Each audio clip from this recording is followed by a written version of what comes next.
Nandito po tayo ngayon sa isang kusina dahil it's Christmas Eve and di ba? Magluluto tayo ngayon. So, it's gonna be fun, no? What are your preparations for this Christmas? Magkaiba yung Christmas ngayon. Yes. Ako, supposedly, I really thought that this year would be a sad Christmas. Kasi we normally celebrate Christmas in our ancestral house. Kaso, hindi kami makauwi because of the pandemic, the lockdown, and the health restrictions, no? But it ended up na yung mga students ko pala sa bootcamp will also not go home.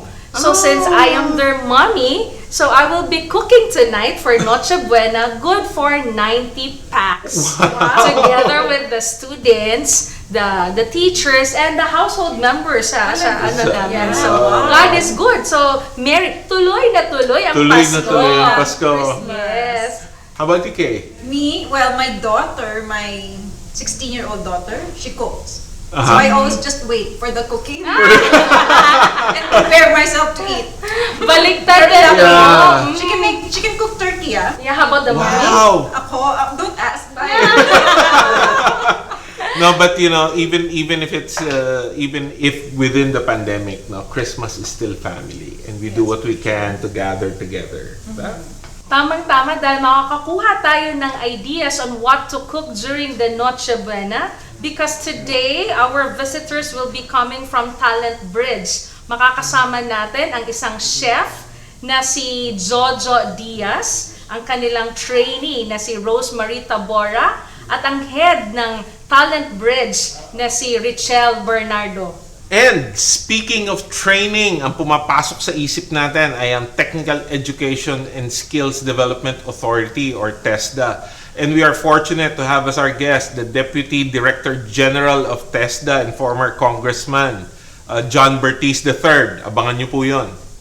Busog na busog ang kwentuhan natin for today. We would love to hear from you. Please email us, send us your comments and suggestions, and subscribe and like to our social media pages. Kami po ang inyong kaisa, kapartner, at kapase. At ito po ang Dayo Buhay OFW. Dayo Buhay OFW would like to thank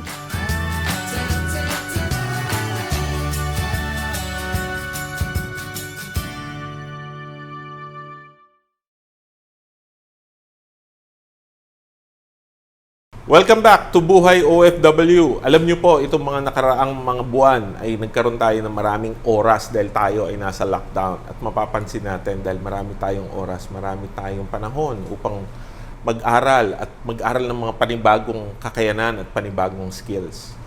And during this time, one of the organizations or one of the government agencies that was spearheading the improvement of the skills of the Filipino worker is, of course, TESDA. We are lucky to have as one of our guests today, one of the leaders of the government agency that spearheads the development of the skills of the Filipino people. He is a former OFW, he is a father, he is a former congressman representing ACT's OFW party list. Please welcome an OFW advocate, kaibigan po ng industriya, Deputy Director General of the Technical Education and Skills Development Authority, Mr. Aniceto John Bertiz III. Welcome po, sir! Good morning, Jay, at maraming salamat dito sa programa niyong Buhay OFW. At nagagalak na ako at very excited, Ang boss ko ay isa na ring artista at nag-i-interview ngayon. Again, thank you. At maraming salamat po sa lahat po ng nanonood ngayon dito sa Buhay OFW. Mukhang maganda yung mga pagkakakwentuhan natin, Jay. Looking forward to our kwentuhan. Let's start, sir. Alam mo, you were recently appointed as the Deputy Director General of TESDA, and part of, especially during this pandemic, when people have to be retrained, we are adjusting to the new normal when the situation is changing. How are you coping with your new job, sir? Alam mo, Jay, that's really a very good question. Alam mo, kasi nga, nung na-appoint tayo ng presidente, of course, nagpapasalamat tayo sa tiwala ng ating mahal na presidente. Dahil nga, very unusual yung pagkaka-appoint natin. It was in the middle of pandemic eh.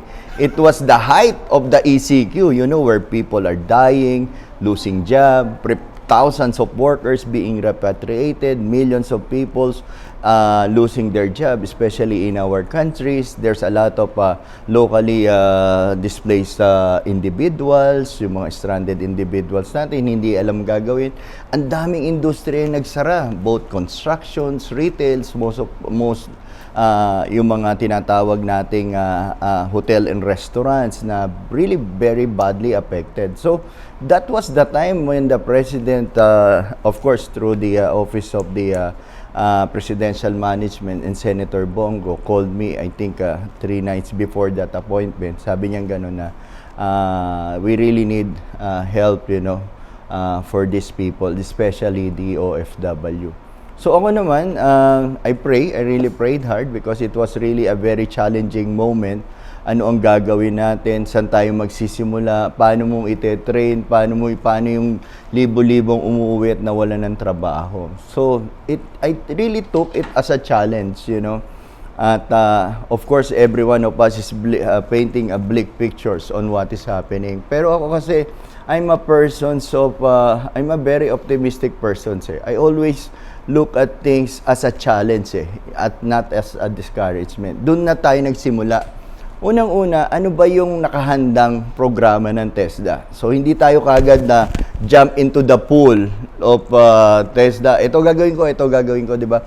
Dapat muna ihanda natin kung ano ba yung meron si TESDA sa ngayon na without improvising it, So, let's be, para man tinatawag na creative. So, tinignan ko ano yung mga skills training, ano yung mga hindi pwede na i-offer ngayon sa ating mga OFW. And number one, since of lockdown, ay pinursigi natin yung tinatawag na TESDA online program natin. So, ito yung pre-promote kagad natin. Nag-launch kagad tayo. Although TESDA online program, before I even got joined TESDA, it was already there. Kulang lang sa push, di ba? So, we use social medias and we use different organization on how we can able to makarating to mga programa na to sa mga ating mga kababayan. Kasi nga, they need something na pagkaabalahan man lang, hindi yung ma-focus yung isipan during that time height of pandemics na ma-discourage na lang sila, di ba? Mawalan ng loob. So, ito pala, meron pala kahit sa bahay, meron akong gagawin. So that online program, had the two-pronged approach. It was very adaptable to the current situation. Plus, it also helped with the psychological makeup ng mga tao. Oo, kasi na-enjoy nila yung mga video instructional video natin. Tapos, they get certified. Tapos, pero yung iba, nagtitinda na ng online, nasimulan na rin yun. So, we help them to how to web develop and make their products much better. Pero, ano ba to, di ba? Of course, we need to save lives and then at least to create job and promote livelihood. So ito yung kailangan hindi lang during the time when I was appointed, but all throughout. Ito yung dapat ihatid natin sa mga programa. Ngayon, for so many years, Jay, alam mo naman, even when I was not yet in the Congress, reintegration program was really my passion, Kasi nga, bilang dating OFW, ang ginagawa natin, walang forever sa pagiging OFW. Babalik ka rin. At least otherwise, mag-immigrant ka or magstay ka na lang sa bansang Europa or United States. But there are 2 million people in the Middle East and other Asian countries that they cannot actually do that. So, ano ba yung programa sa pagbabalik nila? Ito yung pinaghandaan natin. We coordinated and we had several meetings with OWA, with DTI, with DOLE, POEA, organization tulad po ng PASEI. We even had a meeting when I was during my first few weeks in TESDA, I sat and had a meeting with of course, with the biggest associations of manpower industry, which is PASEI and other organization. Ano ba yung kailangan natin sa ngayon? So we prepared that. And then, although, meron tayong tinatawag na 4 priority sectors, di ba? Andiyan ang construction, healthcare, andyan din yung IT BPO, and agriculture. So, ano ba yung pwedeng pakinabangan ng mga nawalan ng trabaho dito? Ito yung tuloy-tuloy na ginagawa natin ngayon, Jay. Which reminds me, sir, you talked about being an OFW as well. And I understand that TESDA has developed certain programs specifically to support the local, the overseas Filipino worker community, no? Lalo na yung mga nawalan ng trabaho.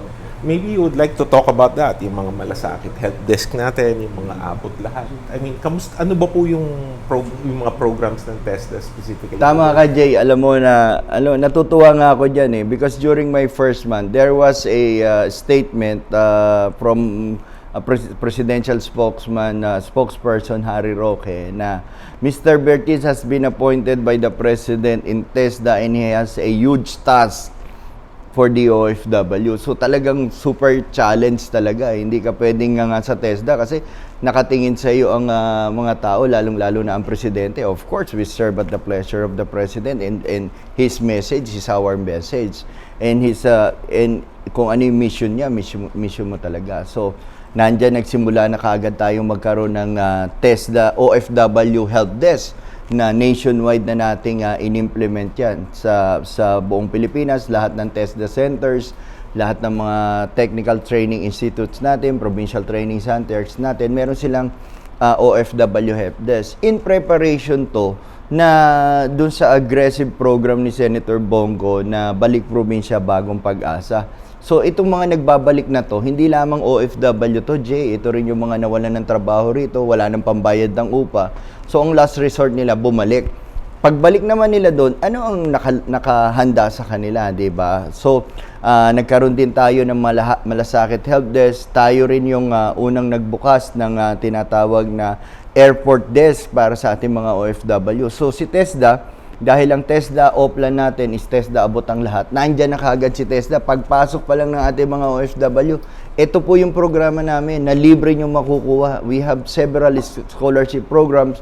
We have 71 TESDA online programs and we have more than 200 courses. At mamaya ipapaliwanag ko sa iyo, nakaka-excite. Kasi hindi lang tayo traditional na kung ano yung pagkakakilala sa TESDA. Kaya nga na-excite ako because daily it's a learning process 'di ba? Dati kasi kung gagawa lang tayo ng training syllabus and training modules tapos ito yung i-feed natin ngayon sa mga tao. Paano kung wala kang taker?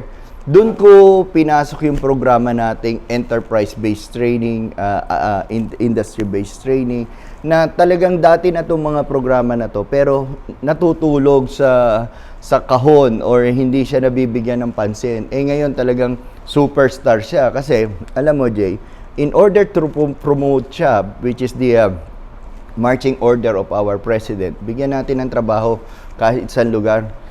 I approach several big companies and institutions na ano ba yung kailangan nyo? Ano ba yung pwede naming maibigay na tulong sa iyo through upskilling, reskilling, and retooling of your workers? Maganda nga po yun. Kasi syempre, kumbaga, we are following the standards of what the industry needs, di ba? And in line with that, and also in line with the programs for the OFW, parang naglabas yata po si Director General La Peña ng Memorandum Circular number 111, yung portfolio online assessment na para mapabilis ang mga kailangan po ng mga OFWs para makaalis. Can you talk about that? Since one of my tasks in TESDA is to focus on the programs of OFW. Siyempre, hindi lang naman tayo former OFW. We've been in the recruitment industry for almost 20 years, before I totally resign and divert all those businesses when I was become a congressman. So, kabisado natin yung mga polisiya, yung pangangailangan, ano ba yung mga requirement para ang isang OFW ay makaalis ng matiwasay. Kaya nga tayo din yung nag-propose sa presidente during our time in Congress, yung one-stop shop, di ba? Na mas madali. Kaya nga as one of the principal author of a Department for OFW, isa rin to sa mga components ng batas na yun. So, naisip natin, ngayong pandemya, hindi pwedeng face-to-face di ba? Pero kailangan ng mga OFW yung assessment. Kaya nga we propose na why don't we have yung tinatawag natin portfolio assessment or your virtual assessment na tinatawag. Pero medyo long shot yung virtual. So, they come out, thank you for the unit of QSO natin, yung Quality Standard Certification Office, because they came out with the recommendation na gawin natin portfolio assessment. Ano ba to, Jay? Yung ating mga OFW, seafarer man yan, land-based man yan, kung sila ay kukuha ng kanilang certification or assessment, they don't have to go to any training center and attend the training, you know. Yung kanilang experience sa ibang bansa. Dati naman mga TESDA certified yan na-expired lang, nagtrabaho sa ibang bansa. So, kahit yung DOMWorks natin, meron ka lang litrato, kopya ng iyong kontrata na ikaw ay nagtatrabaho at naglilinis or gumagawa bilang, for example, yaya or domestic workers, di ba? Pwede na namin i-assess yun and you will get certifications, di ba? Pero syempre, yung mga bago, we are giving them yung online blended learning program natin na 80% is online, then 20% is assessment. At binuksan na rin natin yung ating mga training facilities, yung run by TESDA, na kami na mismo ang nag-a-assess dyan.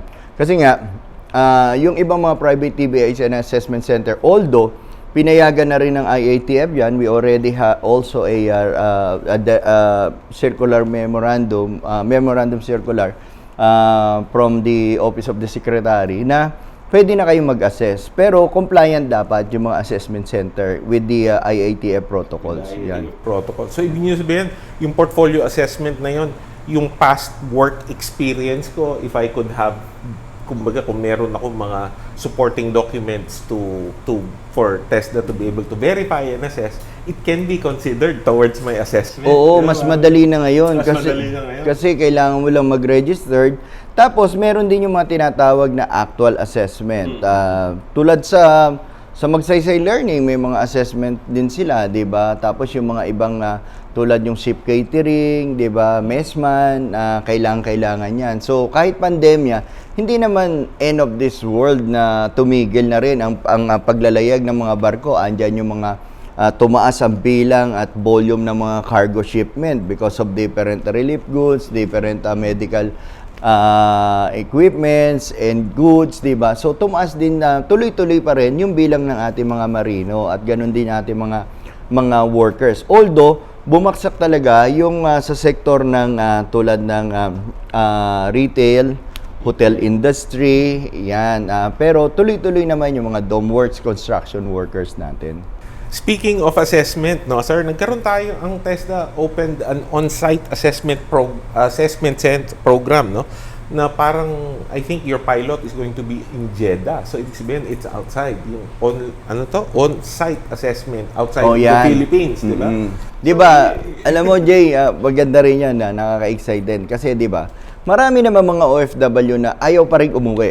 Di ba? Kahit medyo mahirap ang trabaho or na halos kalahati ng kanilang sahod ay natapyas. Pero maraming pagkakataon na sila ay ma-upskill natin, yung maitaas ang antas ng kanilang kaalaman. So, we encourage yung mga Filipino communities in partnership with TESDA and Philippine Embassy natin na magtayo sila ng mga kanilang assessment or training centers. There's a lot of group of Filipino organization and communities worldwide na halimbawa ikaw isang engineer, tapos electrical ako, scaffolding naman siya, di ba?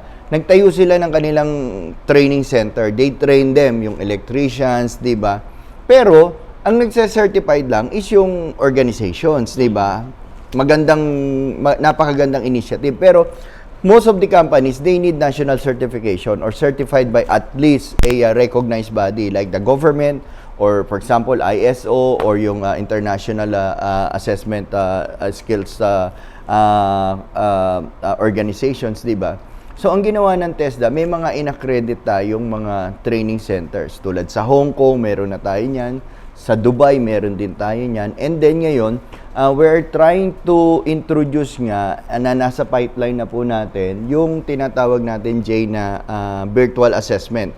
Halimbawa, nagte-train yung mga Filipino communities natin sa Jeddah of welding, SMAW, GMAW. Kasi nga, instead of those company hiring, yung ibang mga nawalan ng trabaho na gusto namang mag-upskill, tinuturuan natin ng welding courses, automotives, at kung ano-ano bang courses na in-offer ng TESDA. Then, we are proposing na virtual na siya. Meron lang isa o dalawa doon na assessor na nag-take ng tinatawag nating TESDA teaching methodology or yung TM1 natin, tsaka yung mga training, technical training courses natin na sila ay makapagturo at ma-certify. At the same time, pagka-certification na yan, we can actually do it here, yung tinatawag nating remote assessment or virtual. Magpo-provide lang sila ng camera, tapos yung assessor nandito sa TESDA, tinitignan kung paano yung welding niya, ganun, tapos may nagsusupervise din doon. Pero, ang ano lang nun, nung sinubukan namin yon, parang dry run lang ba, naisip natin, kailangan pala may wide camera. Kasi pagka nakafocus lang sa iyo, Jay, baka mamaya may nagko-coach doon sa... So, siyempre, di ba, we're going to give them national certification.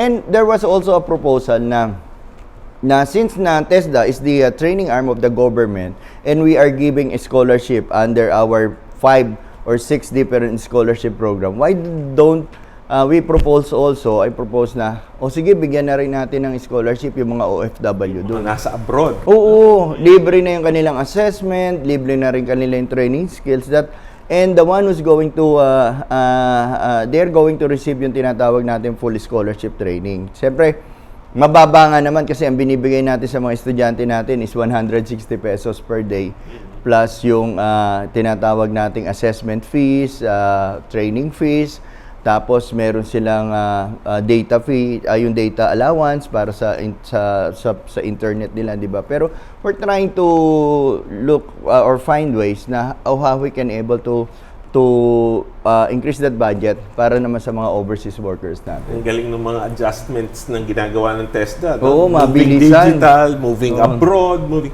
I mean, so, one thing, sir. So, you were talking about reintegration kanina as one of your main passions, no? And TESDA signed a memorandum of agreement with OWA, with Coke, with the Philippine Training Center, no? About a reintegration program in entrepreneurship. Ang tawag niya yata ron is RISE. Diba? RISE, yan.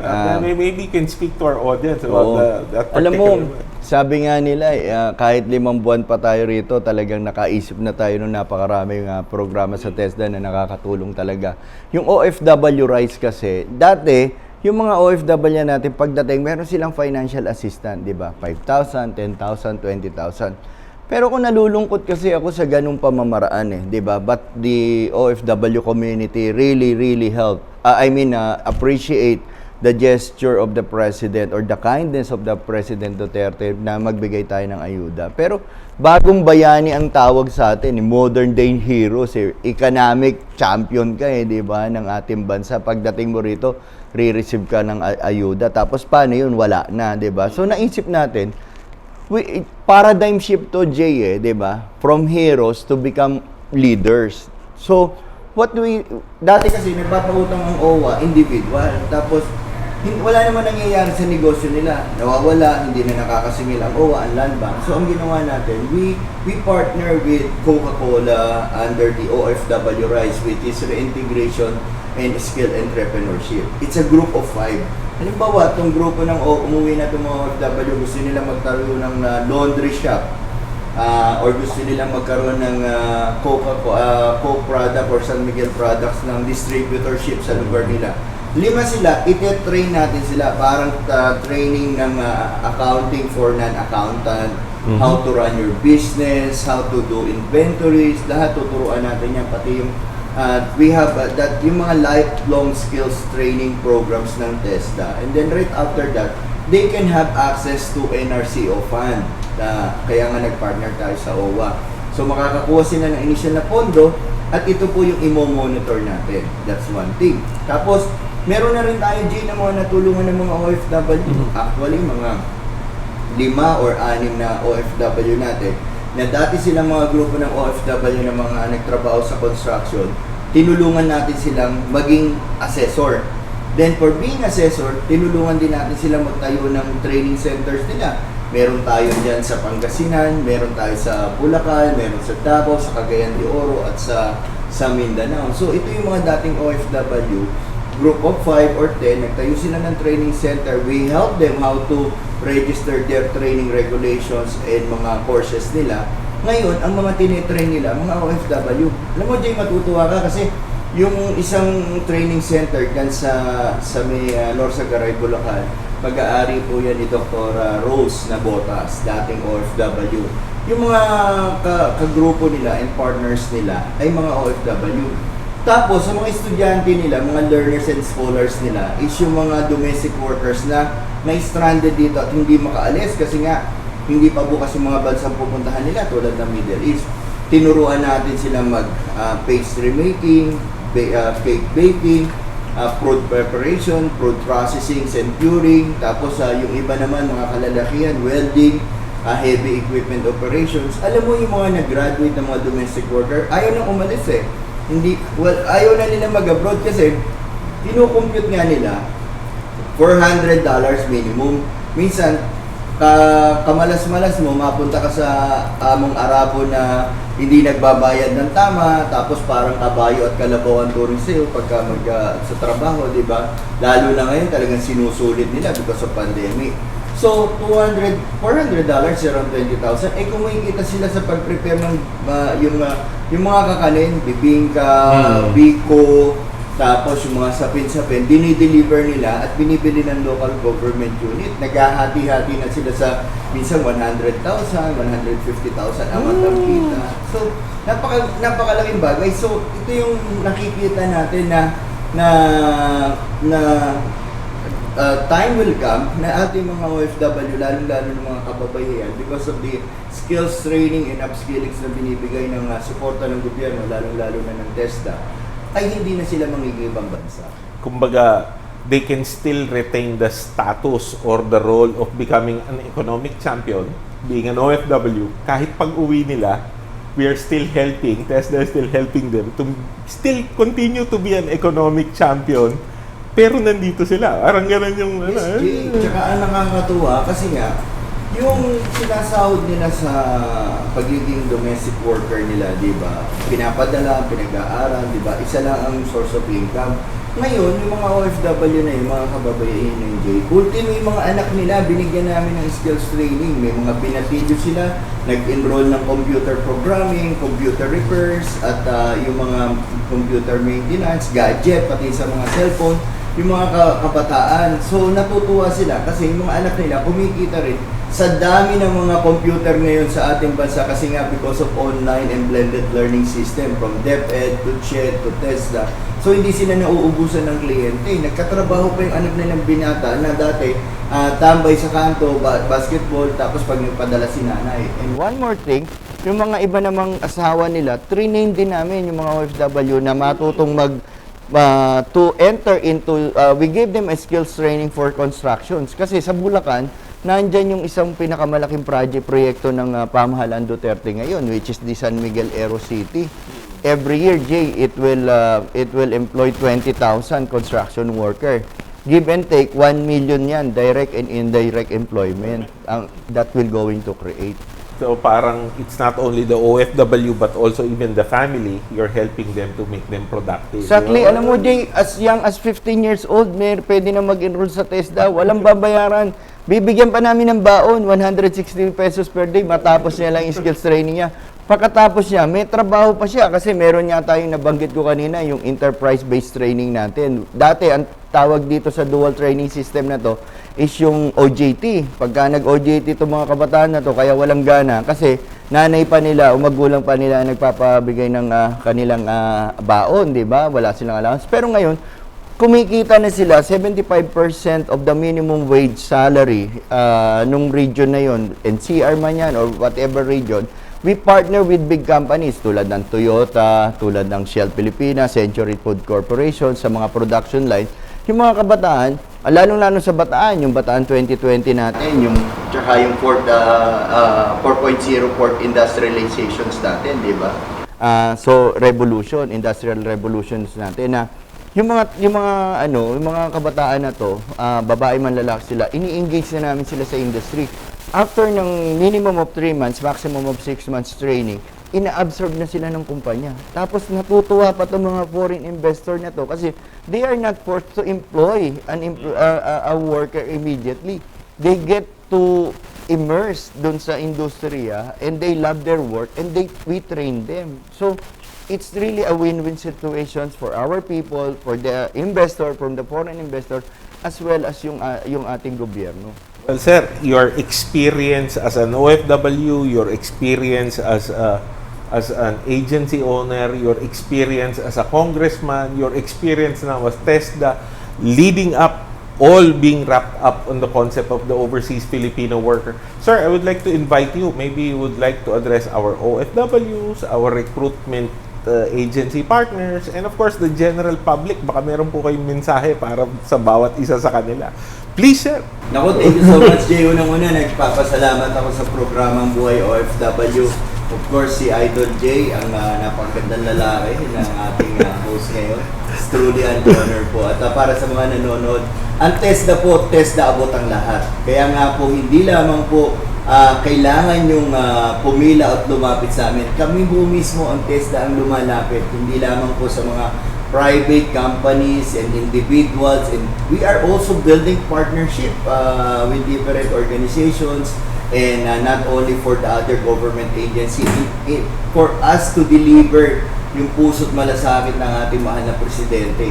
Kakayahan, kaalaman, kakayahan hanggang kabuhayan. So ang TESDA po, we push a program na holistic, kasi ako dati ako manggagawa sa ibang bansa dati rin naging employer din po ako, so nakikita natin na dapat demand driven tayo. So we can already competing with other Asian giants na dahil nga po yung mga nagsara mga factory sa China ay naghahanap na po sila ng malilipatan.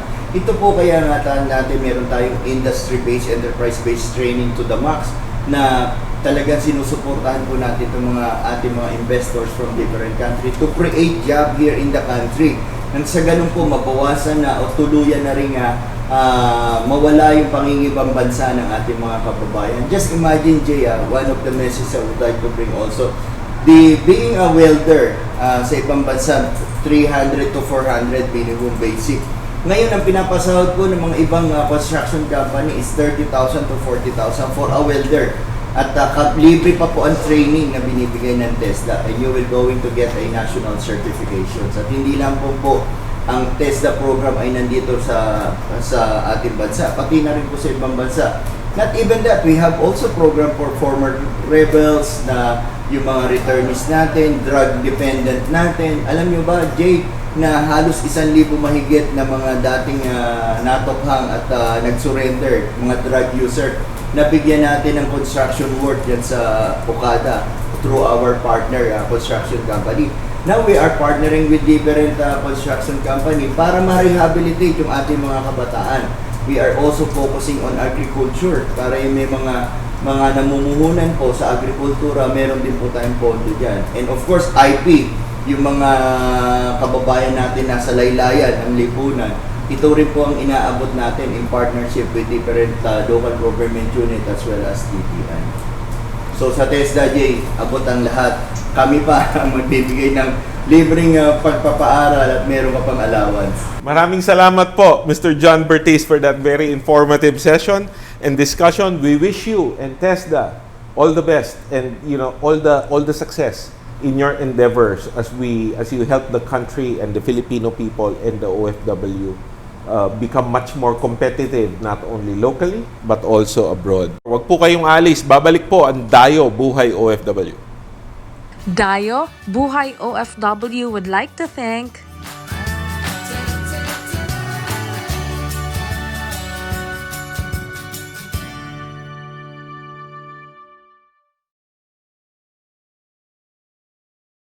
Welcome back to Dayo Buhay OFW.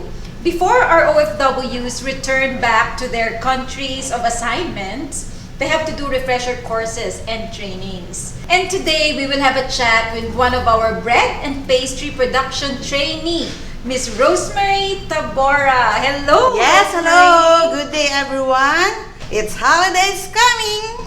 Rosemary, Yes, you've returned as an OFW. Is Yes. this for good or temporary lang? Actually, temporary lang kasi may plan pa naman po ulit bumalik abroad. Ah, that's good. That's good. So, when you were abroad, you wasted no time and you had this online selling Yes. business, no? What made you decide to take up bread and pastry production? Bali, ipon namin nung Cyprus kami ng husband ko. Ayun po yung pinut up namin for our investment na magtayo ng isang home-based milk tea shop. Then I take here sa Talent Bridge ng baking and pastry production to add some para sa paninda namin na mas mag-bloom pa. So, aside from bread and pastry production, what other... I heard you have a lot of other trainings and Yes. skills training that you did, no? Or you enrolled to. Yes, itong mga to? actually massage therapist ako, manicure and pedicure. Then ngayon yung nag-housekeeping din ako kasi yun yung kinailangan namin ng husband ko para makapunta ng Cyprus. Kailangan may NC2 ka ng housekeeping. Then ito po ngayon sa bread and pastry. Then yung susunod, gusto ko sana mag-cookery or culinary. Oh, wow, that's great. Ang dami mong gustong gawin. Baka may bala kang magtayo ng hotel. Hindi naman po, ma'am. O ba hindi? Parang, yes, Medyo. Sige. So now, you will be making something for us. Yes. No? So paki-share and siguro i-describe mo kung paano mo to gagawin. Go ahead. The floor is yours.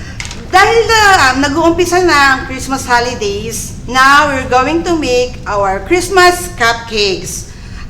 The ingredients are, we need 2 cups of flour, 3/4 cups of cocoa powder, 2 tablespoons of baking powder, 1 teaspoon of baking soda. Then we also have iodized salt, the corn oil, half cup of corn oil, then 1 tablespoon of vinegar, and you can use plain white vinegar.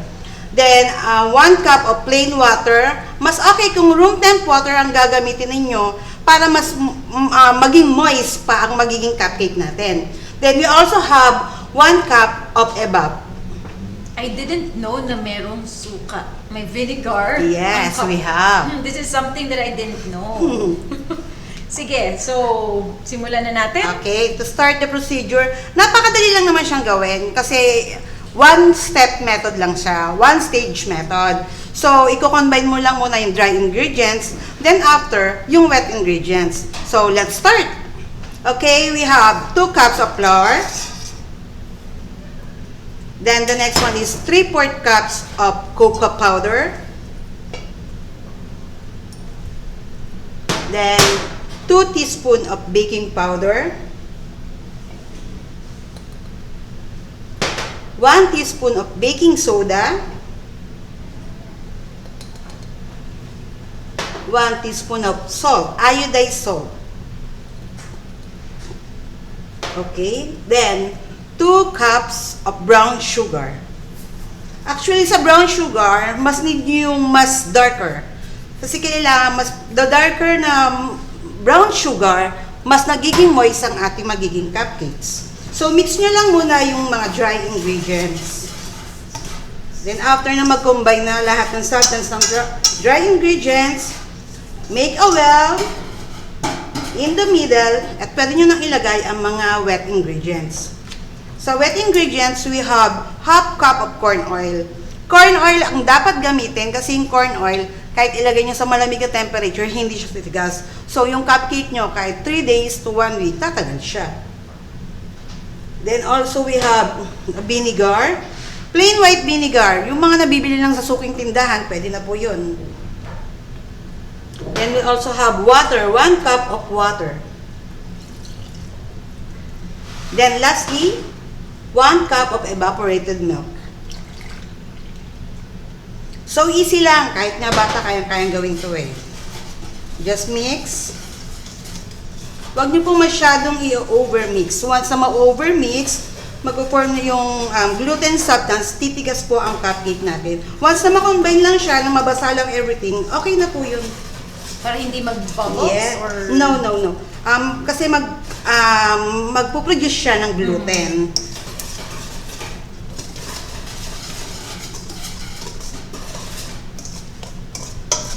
Yan, mix nyo lang. Pag wala na kayo nakikita ng dry ingredients, okay na po siya.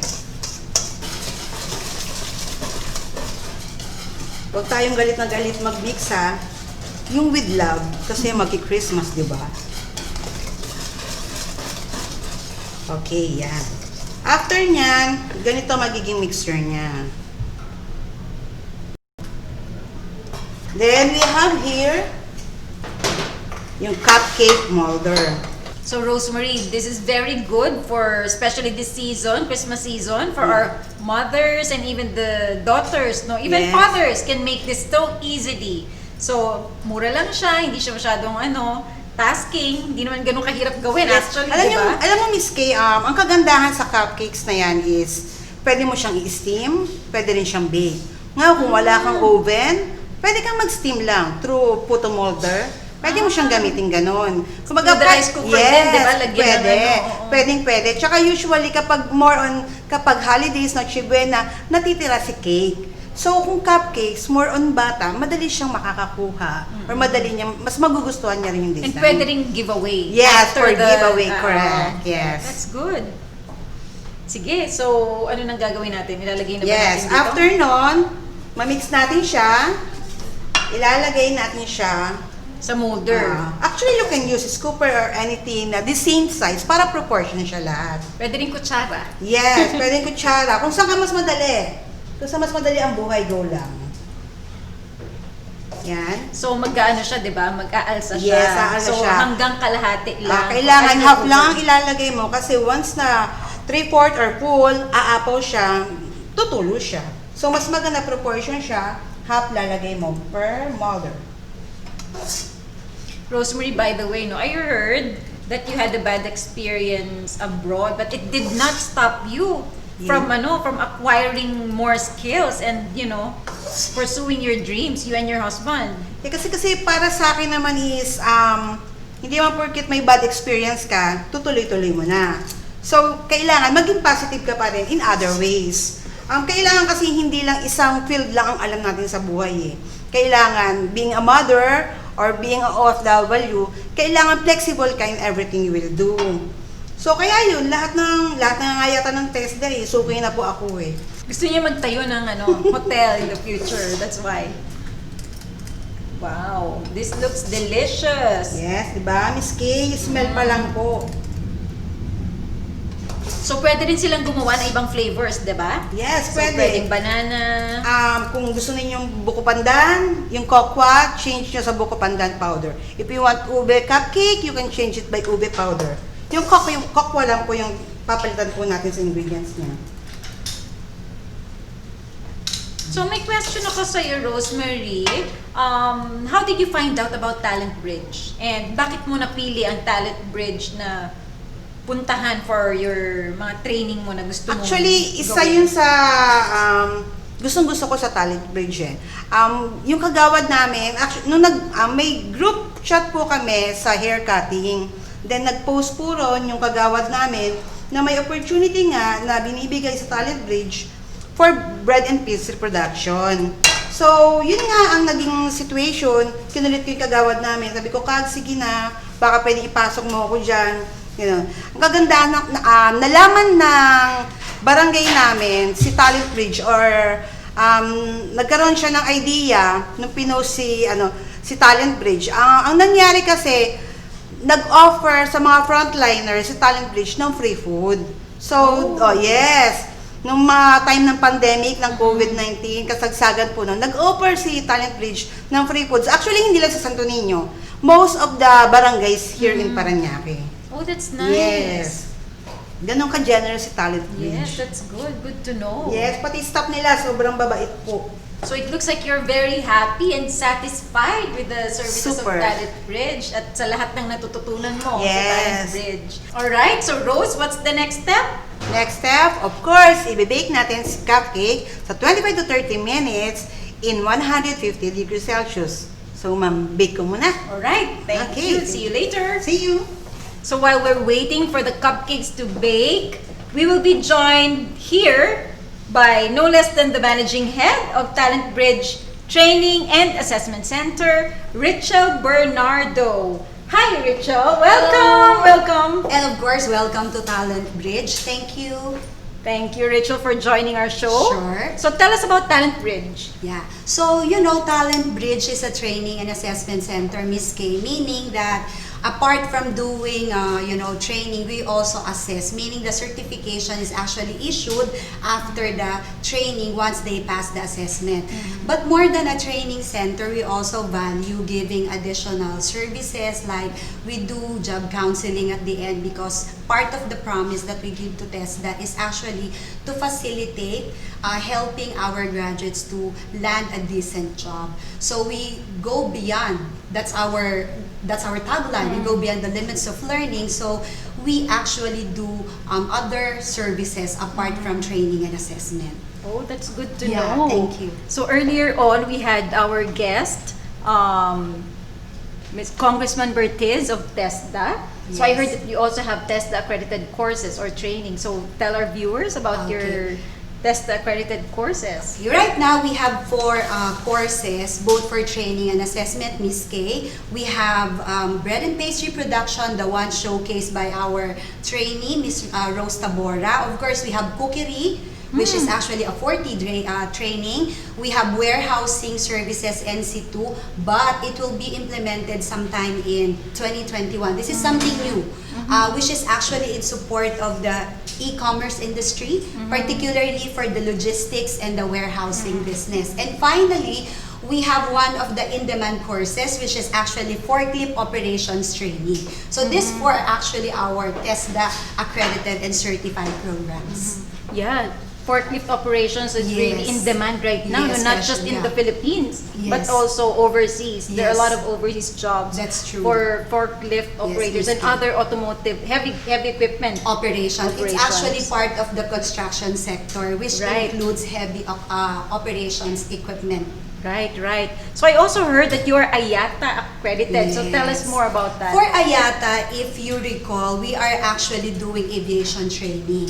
Actually, the DNA of the Training and Assessment Center is actually way long, can be traced to the ground handling business of the company. So if you are into the ground handling business, particularly servicing the airport, IATA accreditation is essential. So since we cater for the people working inside the airport, for those you would see from the time you check in, when you meet the passenger services agent, up to the time that you board the plane, we provide training. So our in-house trainer is actually certified.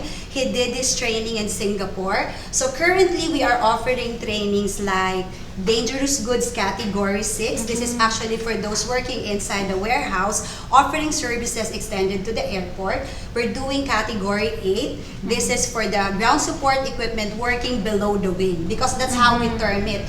There are people working above and below Right. the wing. Yeah. So like for example, the equipment operator, so they undergo the category 8. While those like the passenger services agent, they're doing the category 9. So it would depend on the work that you do. So this is tailored because you have to screen and you have to be conscious of the various types of goods being brought into the airport. So this is the very reason why IATA introduced the trainings, because they would like to promote, of course, safety in the airline. That's very important. Yes, sustainability, efficiency, and most of all, I guess, is part of the promotion of culture of safety. That's the most important thing that IATA is actually promoting, the culture of safety. Yes, that's good. That's good to know. Yeah. I also heard you have language training programs already. When did you Yes. start your language training programs? We are actually more than, in the business of ground handling, we are 40 years and over. But for the trainings like the one that you saw, that's why we have installed our speech laboratory. We are about to turn 2 years in the service. But for the meantime, we are offering the Japanese language proficiency courses, which is actually in support of those who would like to work abroad. Once they decide, we will help them cope up with the difficulties of taking the language before they take the JLPT for whatever level they intend to. So that's why we really put up this particular laboratory. But as of the moment, we are working with the British Council because we would like also to extend our assistance to the nurses, caregivers, those who would like to work in the English-speaking countries. That's why we have it. So we are trying to target that Talent Bridge would be a one-stop shop, meaning we could do review here. Once they finish the review, they can actually register with us to somehow ease up their difficulty. And finally, they could be doing their test also, whether it's computer-based or if it is actually the pen and paper. So this is a new project that we are working, and probably we could start launching this project by December or early January of 2021. Looking forward to all of these Yes. projects that you're launching Yes. soon. Ritchel, I can smell the cupcakes already. Ang sarap! Yeah. Anong gusto mo, coffee or tea to go with the cupcake? Tea. For me, Okay, tea. so Yes. we'll have tea and shot later on. Yes, after. Okay, our cupcakes is ready. Okay, so the next step is, let me put this aside. Yes, the next step is frosting. Yung makikita nyo mga colorful nila yan. Yan. Okay, we have here a ready-made whipped cream. Hindi naman siya ganun kahirap mag-frosting, pero sa mga first-timer, yes, mahirapan. Pero the more you practice, the more na ma-expert po din yan. Kasi kahit ako nung first time din ako kanina Ma'am Ritchel sa Talent Bridge, parang ano lang yung gawa ko, naapakan lang. But now, Expert level. yes, little by practicing, makukuha din natin ang technique. So first, just put a little in the center, then just rotate it slowly. Then, Sharon, yan. Actually, yung mga green na yan, madali lang siyang i-decorate. Before mo ilagay sa whipped cream inside the piping bag, lagyan mo na yung mga gilid para may lalabas siyang parang marble effect. Yan. Nice, Yes. nice. So while you're finishing the frosting, which this one we will eat later. Not just us, but of course, si Joanne and Jay are gonna join us to finish all the cupcakes. Thank you so much, Rosemarie, for the cupcakes, and thank you so much for joining our Yes, show. thank you also, Ma'am Ritchel, for the Talent Bridge, and thank you, Miss Kay. So later on, we'll be finishing the cupcakes. Not just me and Ritchel, but Jay and Joanne will join me. Actually, baka si Jay ubusin to lahat. So you'll have more of Talent Bridge and Ritchel later on when we come back. See you! Dayo Buhay OFW would like to thank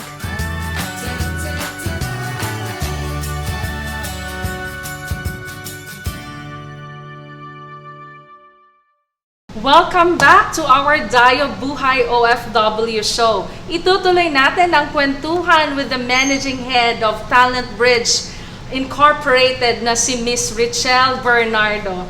Hi, Miss Ritchel. Hi, Miss Joanne. How and are you? also, welcome to Talent Bridge. Thank I'm you. good and I'm excited. Thank you so much for inviting us here. Sure, the pleasure is ours, Miss Joanne. Yes, thank you so much again. So, could you tell us more about this Heart and Soul program for aviation? What is this and why did you call this the Heart and Soul program? Yes, as I mentioned earlier, when we started, before Talent Bridge Inc. came into a reality, we were before part of the MIASCOR group of companies, and I was under the MIASCOR Training Center.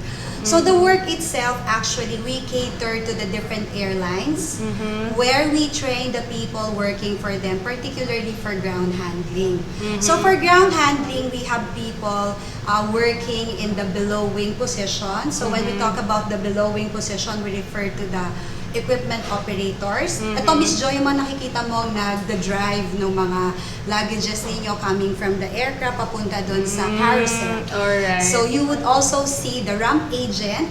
The ramp agent is actually responsible for directing traffic, particularly in signaling the aircraft. So during parking, for example, siya yung makikita mo doon sa baba ng aircraft. But of course, aside from those, we have the above the wing positions. So for the above the wing position, ito yung mga passenger services agent natin. These people are actually responsible for making the check-in and checking your baggage and all. Together with the passenger services agent, you also have people serving in the lounge because we also have lounges before. So we provide training for them. We create a certain training plan, actually approved by the various airline clients that we have. Just to give you an example, one of the biggest airline clients that we had before was Cebu Pacific. You would not believe it, but we actually employ around 1,000 to 1,300 people, and we train all these people before they are actually deployed. They will not be allowed to start working not unless they finish the training with us. So we really claim that, this is our DNA. Okay? Alright. Although we are now trying to expand our services by having the TESDA programs, I would like to open to the public that we are solid in terms of our foundation. The 40 years of experience that we have serving the airport, particularly ground handling, actually paved the way for us to create a curriculum. So the airline clients that we had before, trusted us in the sense that we create programs for them. So we try to train each position based on the requirements that they have, particularly incorporating the IATA training. Because I mentioned also that without the IATA training, the regulatory trainings, they will not be allowed to work. So we're very proud to introduce that it's not only an internal training now. We are expanding our services to those who would like to learn the skills, the science, the art of doing ground handling. So if they are interested to work inside the airport, particularly on that side, then we are very much welcome to train them so they could work in the airport industry. That's very good and that's very informative. Nakaka-proud naman yan that we also have that kind of training here in the Philippines. Yeah, that's so good. I also heard about the values and behavioral training. What is this? And why did you offer this? Yes, of course, these are all skills program. We teach people to, drive, to manipulate, but as an educator, as an academician by profession, when I set foot here in Talent Bridge, I made it sure that our trainings are not only, skills building, but I would like to have a perfect mix. Alright. When I tell you of the perfect mix, I would like them to know the basics of how it is to be a good worker. That's why we introduce modules starting from work-based values training, because we would like to promote a very, very positive workplace attitude.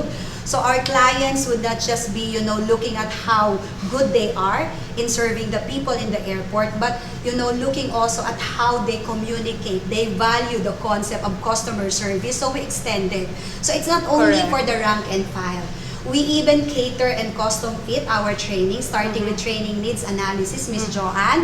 And we normally create a training plan for them based on the needs of the industry. So we have even for the management journey series, like performance management, how to handle efficient meetings, how to do presentations, supervisory, which is really something that would sell. Because most companies, schools even would ask us to do performance management and supervisory training. So we would like to have a very good balance, because part of the values that we introduce, if you notice, when you get up the stairs, you would see there the core values of Talent Bridge, which was actually called out from the word bridge. From the word balance, respect, being innovative, being disciplined at the same time, and of course promoting growth. And the most important thing is that we have to go beyond the limits of learning. That's why we prepare our people to be entrepreneurs. We would like them to be self-reliant. We would like them to come up with their own business, because we wanted them to utilize not just the skills, but we'd like them to promote also building the nation. So that's why this is the reason why, apart from the skills training that we have, we really make it a point that we strike a balance. So there's the skill and the behavioral training, so we would come up with a holistic person at the end of the day. Very nice, very Thank you, good. Ms. So who are your usual clients to this program? Yeah, when we started the industry that we normally cater would be the airline, but we tried to penetrate also other clients like aviation schools. So we have partner schools.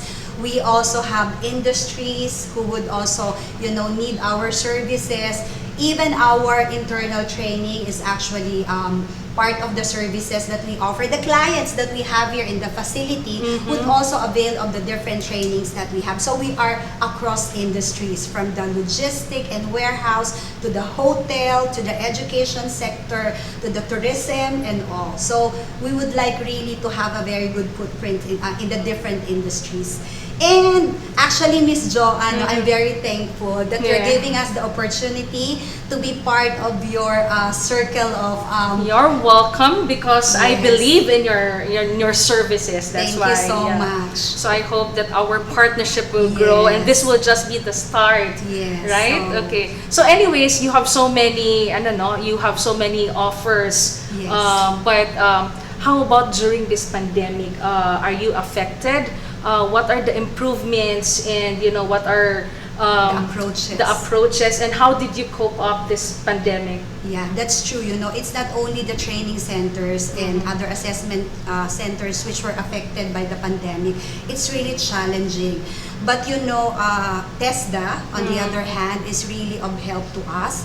They started with a program wherein they would help the centers to do e-learning. So they had the webinars, starting with the AC managers like us, and then it was downgraded and cascaded to the different instructors. So they have to finish the e-learning session facilitation. So now, we're proud to say that from the usual recognition that we had before, we are an online training center, meaning we could actually use the flexible learning mode wherein we combine online classes with face-to-face. So Alright. slowly we're trying to pick up. Of course, there's an additional investment on our part, particularly on training. We have to procure additional laptops and all. But this is one way of recovery. And we are proud to say that our learning management system is actually now moving, and we are now using it, especially with our TESDA scholars.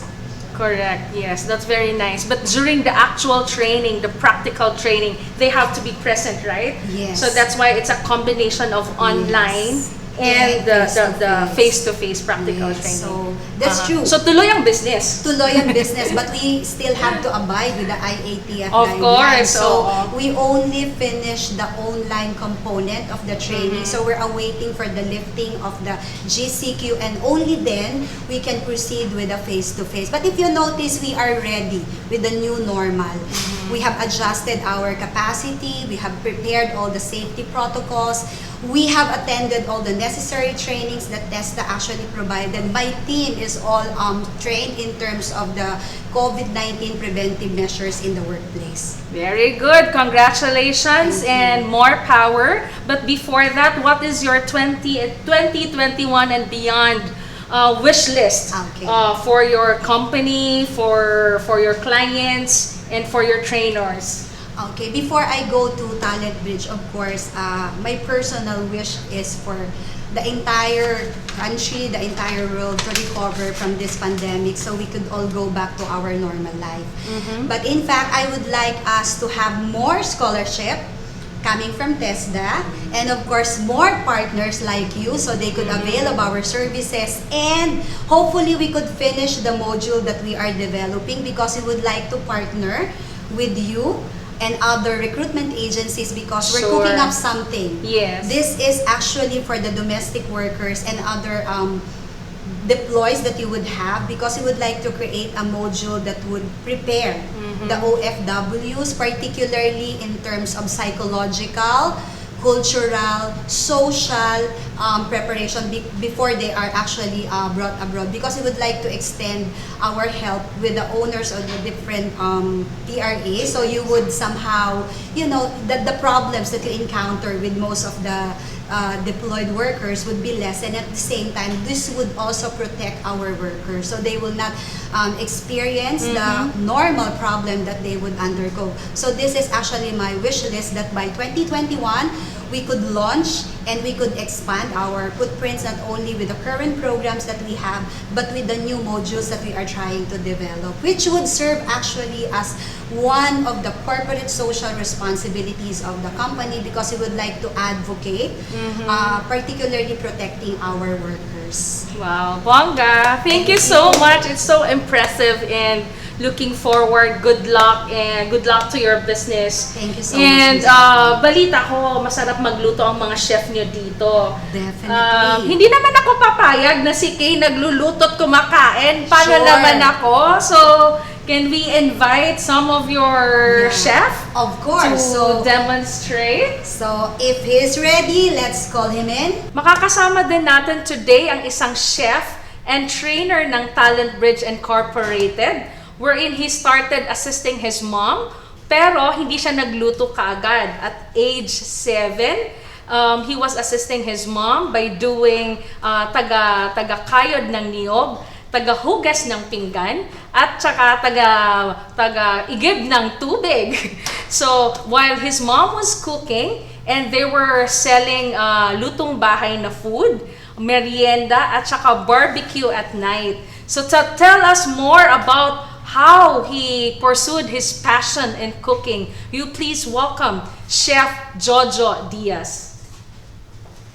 Hi, Chef! Good afternoon! So, anong gagawin natin ngayon, Chef? Magluluto po tayo ng beef pichado po. Beef mechado. Yes, Okay. So, i-demonstrate mo sa amin Okay, ngayon ang pagluto ng beef mechado. Meron po tayong beef chunk, then potato, and tomato sauce, beef broth, and minced garlic, soy sauce, and tomato, then white onion, and red bell pepper, and salt and pepper po. Okay. Then half piece of lemon for marination po. Alright. So, anong gagawin natin dyan, Chef? Una po, mamarinate natin ng beef.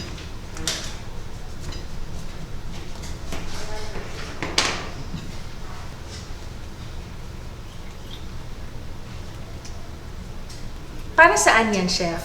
Para lumambot yung beef? Para po may lasa na po May yung lasa beef siya. natin. Okay. Yes po. Then soy sauce. Okay. Yes. Marinate po natin siya for 1 hour. Your passion for cooking started when you were assisting your mom, right? Right, ma'am. At what age did you really start cooking your own dish? I start my own dish. Elementary school, ma'am. Ilang taon ka nun? When I'm 10 years old, ma'am. Wow, Yeah. 10 years old, nagluluto ka Yes, na? ma'am. Yes, O, ma'am. anong dish yun? Bali po, adobo, pork adobo, Wow. then sinigang. I learned to my mother, ma'am. So pagkatapos niyan, ano nang gagawin? Marinate po natin ng 1 hour po. Okay. Then, set aside po na muna natin. And wait for 1 hour. Then, we start cooking. So aside from the economic reasons, how did you fall in love in cooking? And how passionate are you in cooking? Bali po, ma'am, dahil po sa mother ko, na-inspire po ako sa kanya dahil siya po ang nagpalaki sa akin dahil nagpatapos sa akin sa pagluluto niya lang po ng mga lutong bahay. Then, pagba-barbecue sa gabi. Yes, ma'am. Ilan ba kayo magkakapatid, Chef? Bali, 2 lang po, ma'am. Dalawa lang. Yes, and ma'am. you're the eldest. Yes, ma'am. I'm the That's eldest why you're po. very responsible at the age of 7. Yes, Napaka-responsable ma'am. mo na. Alright. Okay, now what's next, Chef? After that, after mag-marinate ng 1 hour, what's next? Then, magsustay po tayo, ma'am. Then, Okay, mahina lang ba ang apoy kailangan? yes, ma'am. Mahina lang po. Okay. Medium heat lang po. So, na-influence ka from your mom about cooking. So, did you pursue this in college? What course did you take or what trainings have you undergone? Nag-training po ako sa NYC, TTC. Then, bali po ano siya sa Parañaque. Bali, libre lang po yun, ma'am. Then, Oh, okay. Yes po. Then, Ano yan? 4-year course or vocational? no, What is this? 6 months, ma'am. 6 months? 6 months, yes. Okay. But, TESDA ba yan? Sa TESDA? like TESDA, ma'am, but only for training lang po, ma'am. Bali, every Saturday and Sunday lang po siya. Alright. Okay. So, what's next, Chef? Pagkatapos niyan, ilulunod na ba natin? Or oil muna, right? Yeah, oil po. So, isusute muna siya. Yes. So, then next is Yes. this one. This one, ma'am.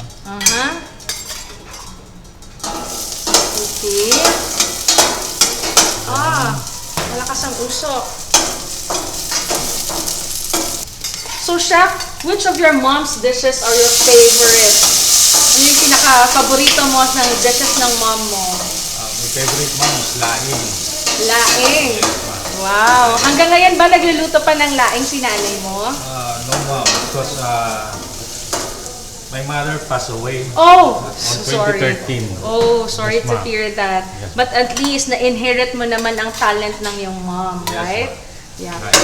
So you've been working in couple of inns and hotels in Makati, right? Right.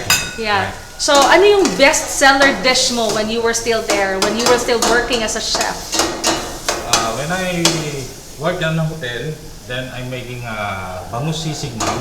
And that's the best seller of the hotel, ma'am, when I was working there. Then sunod po natin ang beef.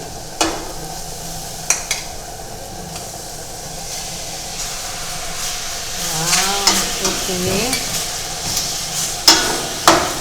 The beef mechado. Yes. Turo ba din ng nanay mo yan? Turo ng nanay mo yan? Or recipe mo? Bali, recipe na rin po. Recipe mo?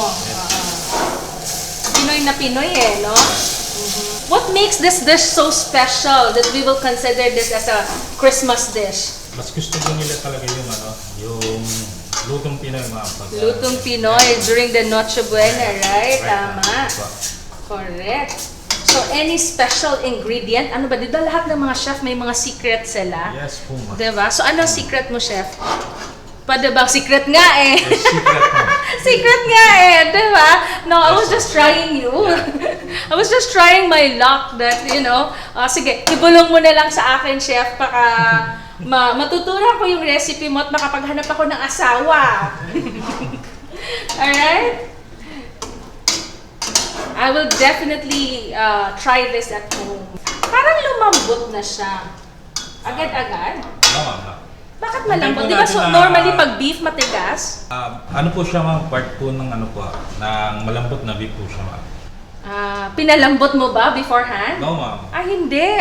Okay. That's good. That's interesting. Kasi normally pag beef nga, di ba pressure cooker pa ginagamit, di ba?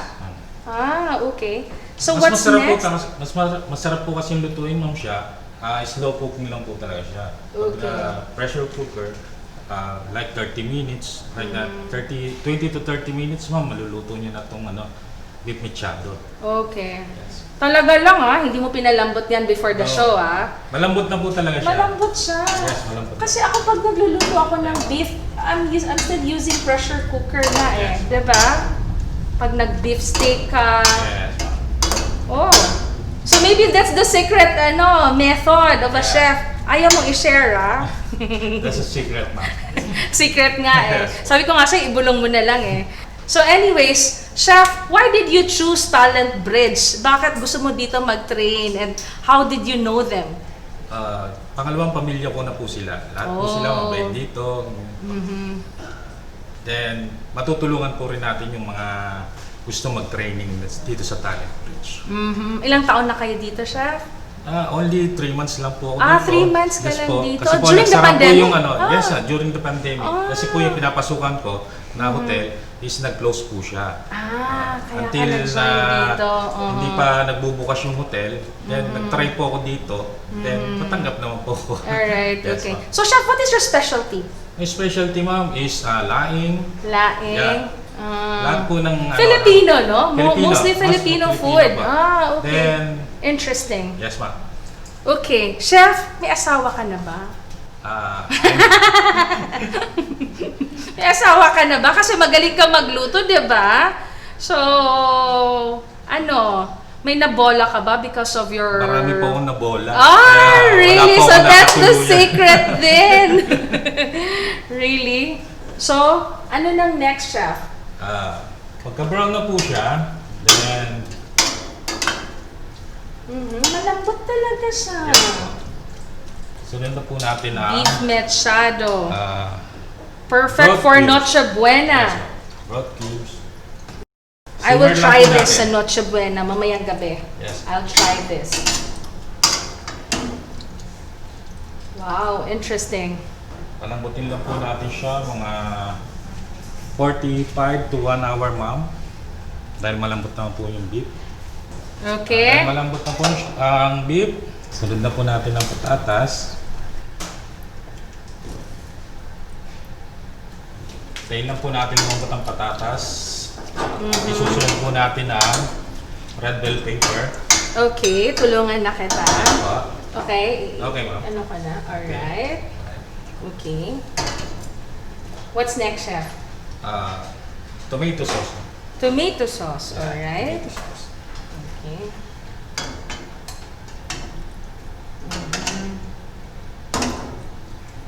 Specialty din to ng nanay mo?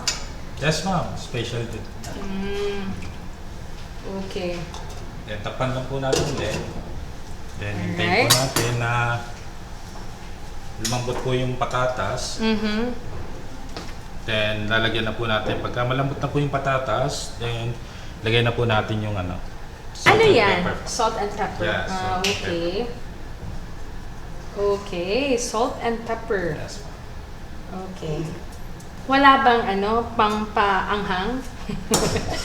May maanghang ba na beef mechado? Sometimes kasi others would want it to be Yes. spicy, right? So instead of tomato sauce, lalagyan ng Tabasco. Tama ba? Yes, ma'am. Or the bell pepper, right? pepper, right. The bell pepper Yes, pa din anghang yan.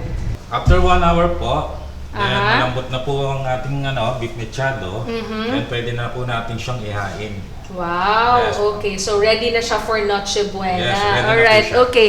Madali lang naman pala ang beef mechado. So, pwedeng-pwede nating lutuin for Christmas Eve and very Pinoy and very masarap. So, chef, nasaan na yung finished product natin? Ang beef mechado. Alright, so now marunong na akong magluto ng beef mechado. Ang sarap, ang lambot tingnan. Gusto ko siya nagtikman habang wala pa si Kay at saka si Jay. Pwede ba yun? So anyway, so this is our beef mechado. Pinoy na Pinoy and very good for Noche Buena. Sa ating pagbabalik dito sa Dayo Buhay OFW, matitikman natin ang mga luto nila ni Kay at saka ni Chef Jojo. And magkakaroon din tayo ng Christmas feels when we come back dito sa Dayo Buhay OFW. Dayo Buhay OFW would like to thank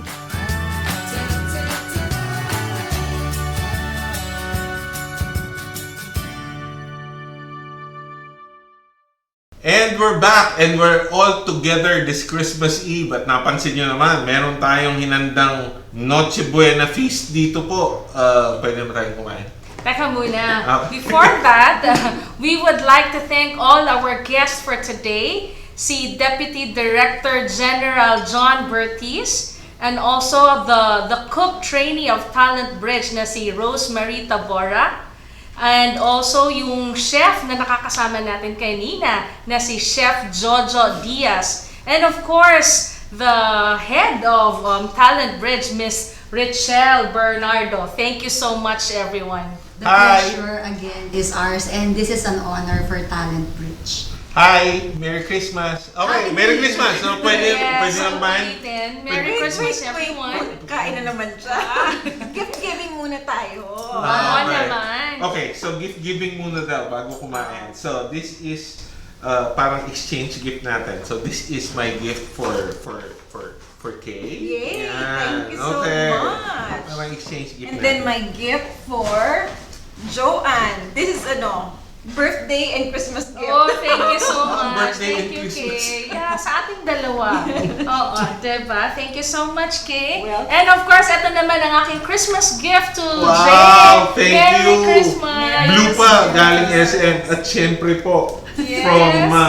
from our organization PASEI, we have this special gift for Talent Bridge Wow, for Miss Rachel. Ritchel. Merry Christmas from us and from PASEI. Thank you so much. Thank you so much for letting us use this facility. Thank you so much. Again, the pleasure is ours. So, pwede na tayo kumain?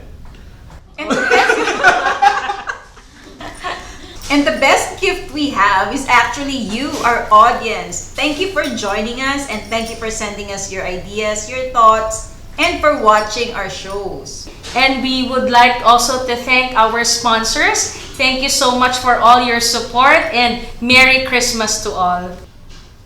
Ay, nahuli ko. Sorry po. So, remember, Dayo Buhay OFW is streaming every Thursday, and you can watch our previous episodes on the PASEI Facebook page and on our website, pasei.com. And of course, also in YouTube. We will see you again next week. Please have a wonderful Christmas. Ito po ang Dayo Buhay OFW.